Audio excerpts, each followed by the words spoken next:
going to do a different video today. I'm going to talk about basically my car history. So a lot of guys might not know what kind of cars I've had, and to be honest, I was kind of surprised myself when I looked at how many I've had, and a lot of the cars are the same as well, which is quite, I don't know if that's a good thing or not, but I'll quickly go through them just now. I'm going to make sure that I keep it to 1 minute per car, because if I don't, it's going to be quite a long video.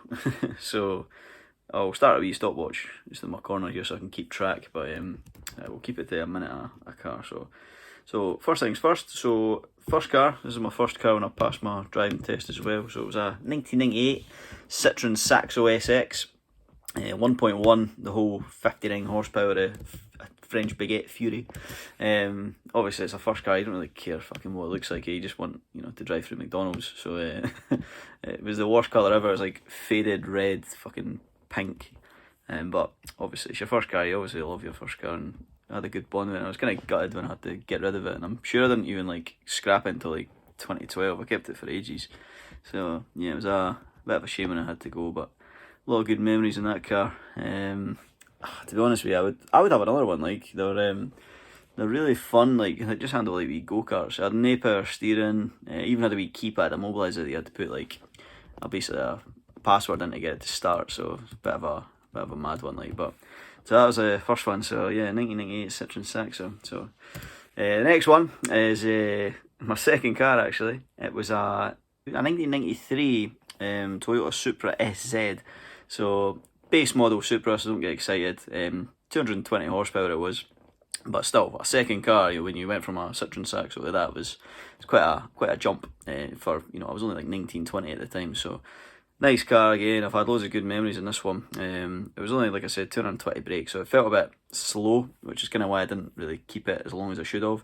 Hindsight, obviously, these cars have values went right up through the roof. You're talking 30 grand for some of these now. So I probably should have kept it in hindsight, but it being a 4-speed automatic, it just didn't cut the mustard. It was just far too slow. Would I have another one? Probably not. The price of them is just far too high now, so you know, you're talking, like I said, 30k for one, so they're just not worth the money now. So yeah, I would love to have another one, but I think that ship's sailed, so yeah, I don't think I'll be getting another one. So the Supra, I sold that in 2013, I want to say, and I actually swapped it for quite a weird one. It was a 1998 Subaru Forester, an SF5. Bit of a quirky one, this.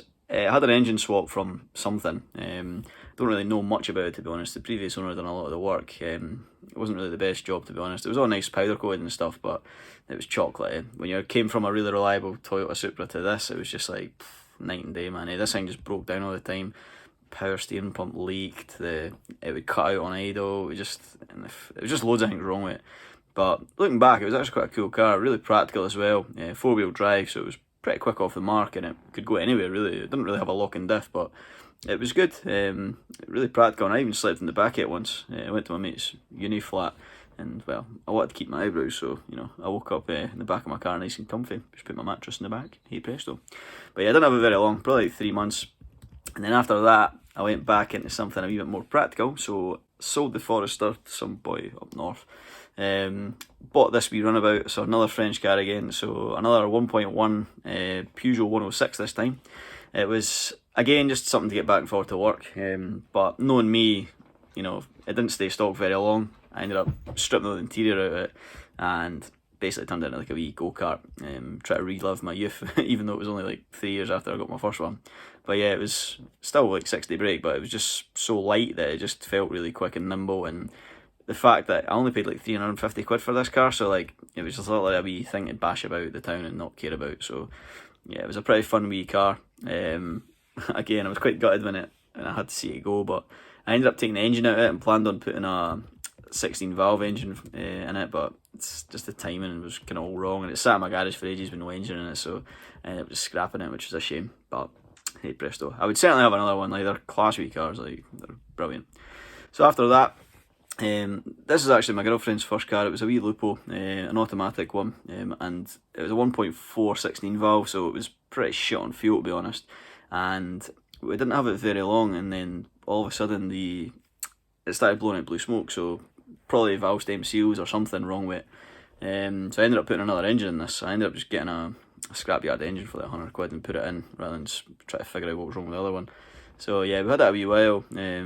I ended up driving it for a while as well, which is why I've included it. It was quite a practical wee daily driver because it was an automatic, it's so easy to drive. But yeah, the fact that the engine blew up after not many miles, it kind of was annoying, but it was a good learning experience, obviously. But we ended up just kind of putting nice lights in it, like the more Euro style, like blue or cool lights and nice Reggie plate balls. Put coilovers on it, so it didn't stay stock very long. But again, it was just a cool wee car, good wee runabout. So number 6, probably if you know me or know the channel, it's the most recognisable car out of them all. So it's my 1996 Nissan Skyline. I've had this car since October 13, I want to say, and I've had it 9 years now. It's my longest owned car out of the whole fleet. I actually bought this from Chris Shand back in 2013. I've still got it. It's just never broke. It's such a good car. I ended up buying it originally just to use as a skidder, and when I got it, I ended up MOTing it, and it didn't really need much for its MOT. A couple of wee niggly things, and I've used it at the track since, and it's obviously had its fair share of battle scars. So as you can see, it looks a bit tired now, but it's still going strong. I literally cannot break it. So it eventually will maybe blow up one day, like it'll end up flinging a piston through the block or something, but until then it still gets hammered at Driftland. So yeah, it's out of my entire fleet, this is by far my favourite car, but I'll do a full video on this car soon, so don't worry, I'm going to get a bit more time in another video, so don't worry, I've not forgotten about it. Number 7, I'm probably going to do number 7 and 8 together because I didn't really have these cars very long. So the first one was a 206 GTI. A guy brought it into my work and it failed its MOT and some things, so I bought it with the intention of fixing it. After I had a look around, I kind of thought to myself, man, this isn't really like the French cars of yesteryear, and I ended up just scrapping it. Took some bits off it, made some money, and then that was it really. So didn't have that very long. Just junk compared to the older stuff that Peugeot and Citroen used to make. And again, number 8, it was a Peugeot 106 again. I ended up buying this off one of my pals for 25 quid, I want to say. It needed a clutch, so I put a clutch in it, and then it was obviously fixed.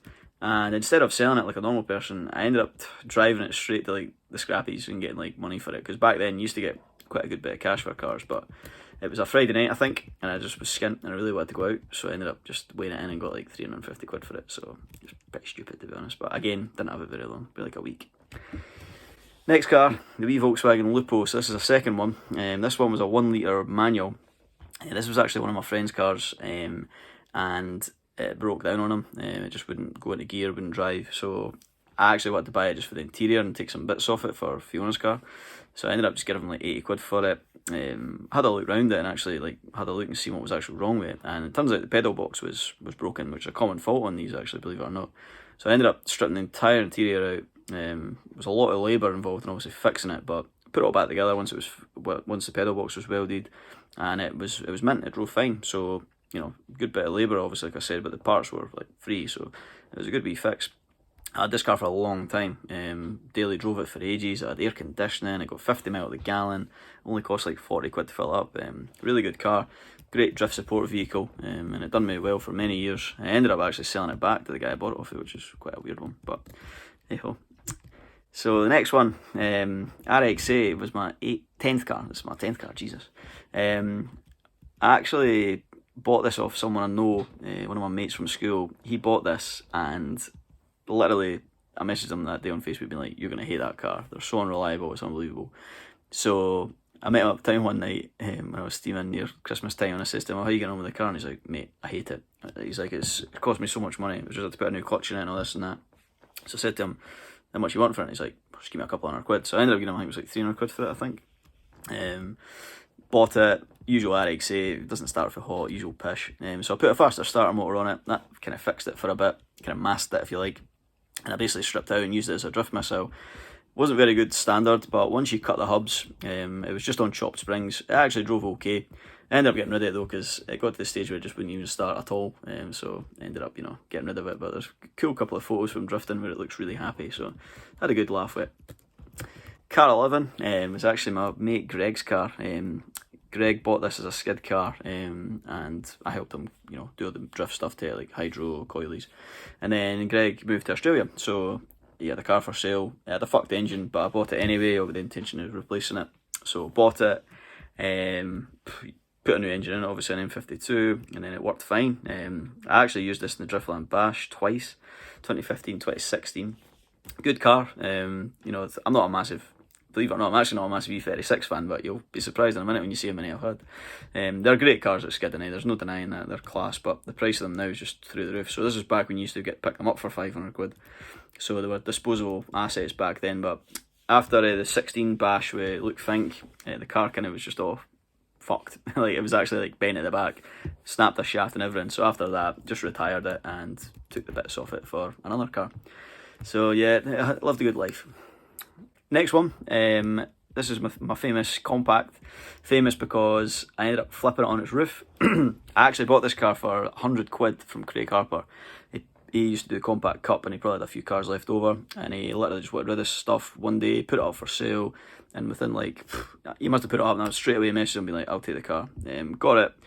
The thing was rough, and I mean it was rough. Like, the guy that had it before him must have just like put half a trampoline in the boot and tack welded it on with like oxyacetylene because it was bad. Like, if they had crashed, they were going to die. They had painted over the headlights and everything with like matte black paint, so I ended up taking the headlight like with paint thinners, got the paint off. I painted it in a Hachiroku style to kind of represent a 4AG. Aye, so I mean, it was a Hachiroku inspired wee drift car. It's the closest thing I want to get to a Hachiroku nowadays, anyway, price wise. But yeah, I ended up flipping on its roof. In the video, I'll put a link for the video in the description. But it was quite a sad end to the good car. It was a class wee car. Number 13 is actually my Mark II. So the Mark II that I bought from Japan. So my mate Shand, he imported himself a nice Mark II, and I said to him, like, you know, how difficult is it to actually get one, because I'd love to treat myself to something really, you know, nice from Japan. And he told me it was pretty an easy process, really.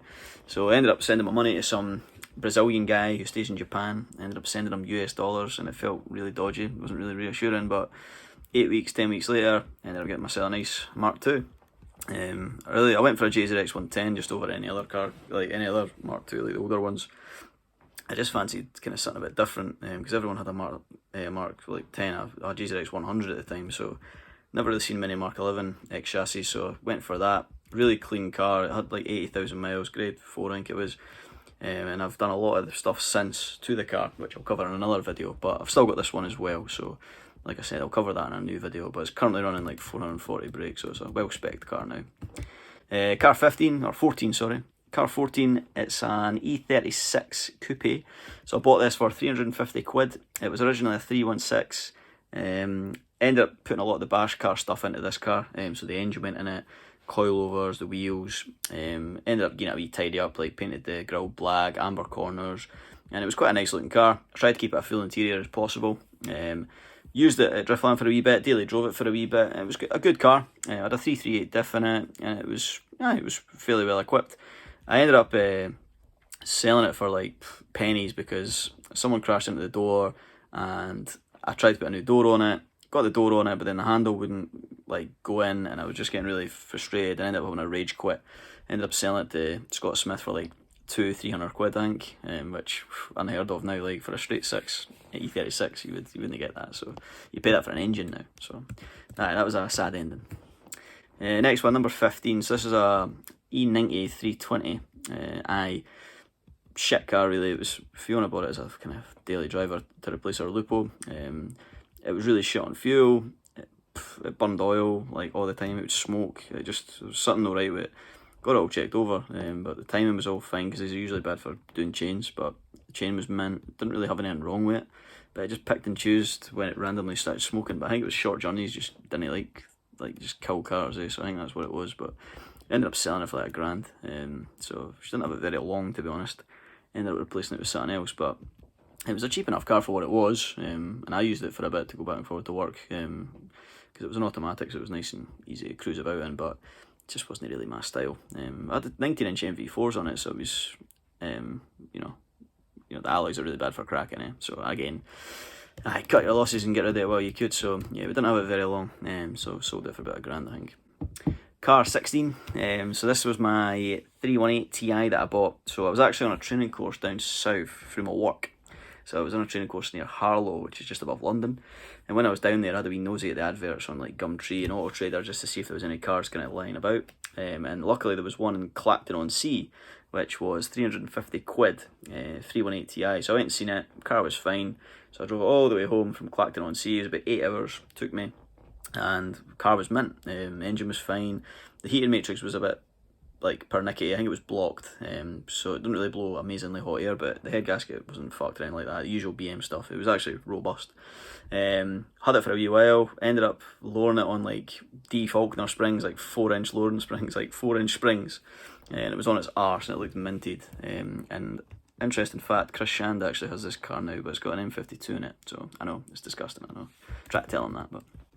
So number 17 is, find it, I forgot now. Oh yeah, the big 5 Series. So I bought this for the Driftland Bash, the 19 Driftland Bash, after they said there wasn't going to be any more. So I bought this, 523 for it, and it was a really nice car inside, green leather seats. We nicknamed it Money Green, like money green leather sofa, because that's what was in the back. Stripped it all out as usual, coilovers, put some rack spacers in, eBay coilies as well, welded the diff. I ended up putting an M3 Lightning flywheel in it as well, just because I had one there. And yeah, we had some good fun in it. Painted it like the Dukes of Hazzard, General Lee. There's me sweating my cunt off, standing next to it all day, no aircon or anything. And yeah, we ended up burning a hole through the fuel tank, which was my fault for chopping the exhaust and pointing it in the total wrong direction. So I ended up getting rid of it because there was just surplus to requirements. Like back then, I just had too many cars lying about because I could have just put a fuel cell in the boot, but hindsight is 2020, so we ended up just scrapping it really and sold the engine. The 18th car was Fiona's next daily driver. It was a 2001 Toyota Chaser JZX 100. This was probably the cheapest Chaser I've ever seen, ever bought. This came up for sale for 300 quid on the Jap websites, and I was like, buy. So I bought it 300 quid, including the shipping and stuff. It was probably like $2,000 landed, which for a Chaser is unheard of. It was a non-turbo, obviously, an automatic, but it was only meant to be for a daily driver for Fiona anyway, who only really likes driving automatics, so it was perfect. Really clean car. I think it was like 60,000 miles on it. It was really low miles. Put a nice set of wheels on it, some NK reps, and just basically put some coilies on it, and she didn't really like it. She said the interior was too old and stuff, which, fair enough, you can't please everyone, but it's ended up, I think it's a boy in Northern Ireland's got it now, a boy called Jeff, who's tidying it up, I think. I don't know what he's doing, maybe probably turboing it, so hopefully maybe see an update maybe soon, if he's maybe done something to it. So the 19th car, this was a GS300. I literally bought this for like, I want to say like 500-600 quid, something like that, off a local guy. I literally just bought it to break it really. I bought it for the engine and a few other bits and bobs. I did kind of take it to my work and see what it was like. It wasn't the worst car, to be honest. I probably could have stuck an LT on it because it wasn't really that bad. But the calipers were, whoever had it before, man, they'd ground the calipers to clear the tractor ends because they'd put the bigger brakes on it. But rather than put RCAs in it to lift the hub up, they'd ground back the caliper and it started leaking brake fluid. So I mean, like, literally, I don't know who gets loose with some cars, like, but yeah, total pikey-ish thing to do. So I ended up just ripping its guts out, took the engine out, took the 2JZ out, put it on an engine stand. I had plans to build the engine to put it into something else, but life got in the way. I ended up just selling the engine to Ross Ogilvie, I think, and I think that's the engine that's still in his E36, if I'm not mistaken. So there you go. Number 20, it was a bit of an unexpected one, so another BMW. This was actually a bonus build car. Won this for 20 quid, so it's a good result. 118 diesel, I think it was. Brilliant on fuel, and I just moved to Kirkcaldy at the time. Like my work was in Kirkcaldy, so I was doing a lot of miles at the time, so it was perfect timing. You know, it would cost pennies to run. This was when diesel was cheap as well, and it was practical as well with the roof rack on it. Had cruise control, air comms, ice cold. It was a really practical car, and the fact it was 20 quid was a Brucey bonus, really. I ended up selling it because, again, it was surplus to requirements. I just didn't really, it wasn't really an exciting car, was it? It's a diesel. So I ended up selling it to, it's actually Andy Hackett's missus has got it now, so it's still on the road and it's still serving its purpose.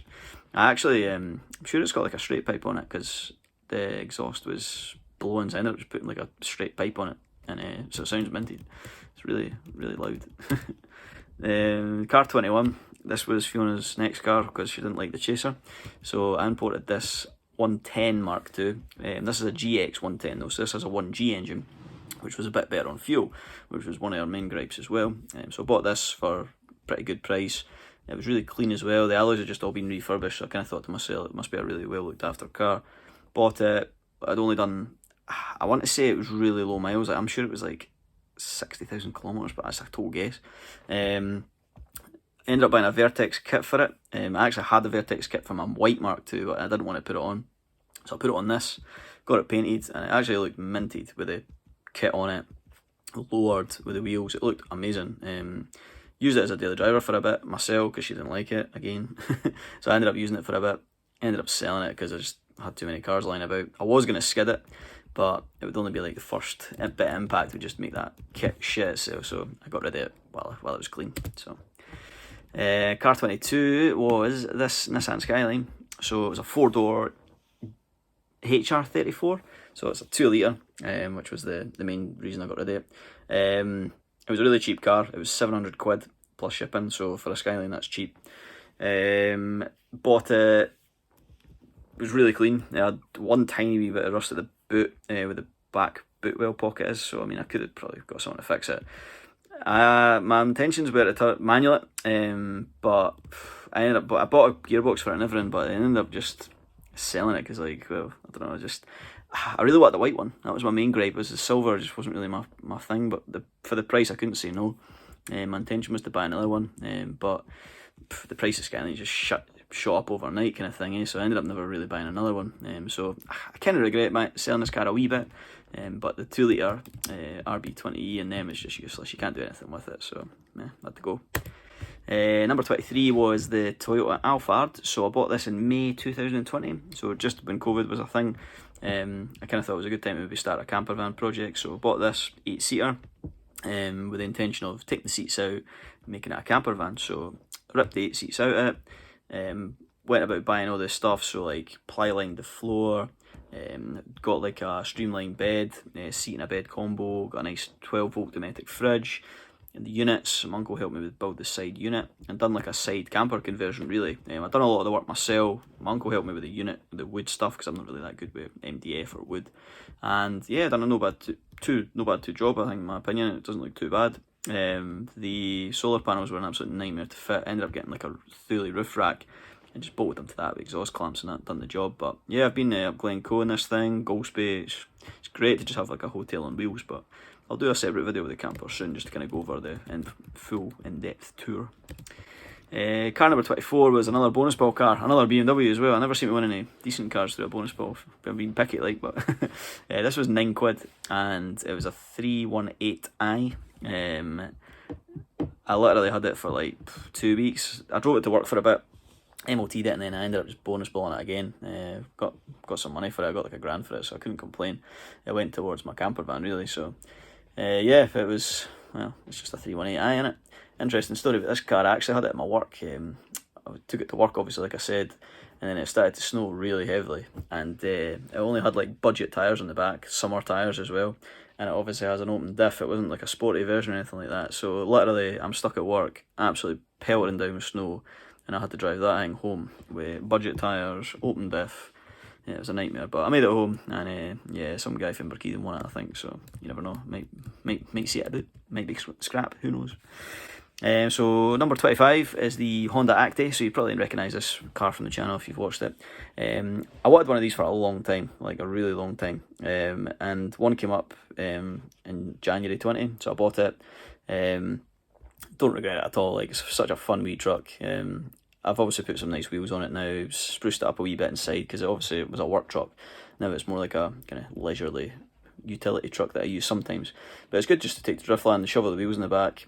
My toolbox fits under the wee bar at the back perfectly as well, which is class. And then yeah, it helps out driftland just with like bringing tools up and stuff. And it was quite cool to see like all the other wee K trucks out at car meet. So Andy's dad's, Andy's one, and then Marshall's that we had. We all got photos taken at the at the Abbey. It was quite smart. But yeah, they definitely turned some heads at the car shows. Like just such a quirky wee vehicle. But you've obviously seen videos of the Acti on the channel anyway, so I'll not go into depth too much with that. So but it's class. One of my favourite cars. Like. Number 26, the Mercedes 190. So I've also done a video on this on the channel, so I've still got this obviously as well. I wanted one of these for a while, seen one came up for sale, couldn't really say no at the price. So yeah, I bought it, took a bit of gamble, drove all the way to Luss, or I think it was just under, like near like that kind of region anyway. And yeah, the car was mint. I've always wanted one, and it's so interesting that it's like the exact same colour as my uncle's one, which is kind of, again, nostalgic to see, like, you know, the same car in the driveway all these years on. So class car, like, it's probably one of my best cars on fuel as well, which says a lot about my cars, if that's my best one for miles per gallon anyway. A 1.8 old ass L-Reg fuel injected car is my best car on petrol. That's worrying. It gets like 35 to the gallon, which I'm not going to complain. An old car, like 20-year-old, not 30-year-old car, forgetting how old that. But yeah, good big plans for the Merc once I get some cash behind it. So card at 27, so this is 323 that I bought for the KD Customs Matsuri. Ended up not using it. You've probably seen this car on the channel as well. I didn't really want to ruin it if I could help it, because obviously if I'm using it, the KD Customs Matsuri, it was just going to get fucked. So I ended up selling it to one of the boys at my work. He's still got it. It's kind of a half finished project. So I mean, I'd done like the coilies, welded the diff. There was just a couple of wee last minute jobs needing done really. So, but I don't know what the plans are for the car. And last but not least, so this is car number 28. So if you've done your maths, or I've just told you anyway, this is the last car. So this is my most current car. So you've probably seen my last post. I posted that I just bought another car. So this is a 2001, I think, Toyota Cresta. Didn't really plan on buying this, but again, it came up at a good price, so I couldn't say no. It's a grade 4 car, which is a pretty good grade, and it's only done 52,000 kilometres, which again, is very low miles, 30,000 miles roughly. It's a facelift Cresta as well, which has got the cooler backlights, and again, I just couldn't say no for the money, so this is on its way now. Should be here about late September, maybe early October, I would assume. Don't really know what I'm going to do with it yet, but meh, we'll see what happens. Put it under a cover and just let it go up in value, to be honest, because they're only going one way, all these 4-door Jap cars. But pretty clean looking car. It is a JZ, it's a 1JZ FE, and it's an automatic as well, so we'll see what happens with that. But yeah, so that's them all. It's quite interesting when you look back at how many cars you've had, and you know, you think back to like the first one was 2010s when I passed my test. So again, I've been driving like 12 years, 13 years now, and you know, I've had 28 cars, which is quite bad actually. That means I've had like one every, so yeah, I'm averaging two and a bit cars a year, so that's terrible. But if I had to pick any one out of those like that I regret selling, Supra would probably be up there, purely because it was quite a sentimental car. Yeah, but the Compact was also a Class B car as well, so yeah, but it was a shame to see that one flipping crash and burn, but oh well. But yeah, thanks for watching the video, guys. I'll try and keep it under half an hour, because like I said, I wanted to do 1 minute a car, but when you've got 28 cars, that's still 28 minutes. But obviously 7 and 8 I kind of combined, because I didn't even have them that long. But yeah, thanks for watching the video. Hope it was interesting. Hopefully the next video we'll do will be a wee review on the Cresta, and just kind of summarise basically how to import cars for Japan, because that's one video that I keep getting asked a lot how to do. So hopefully see you in the next video.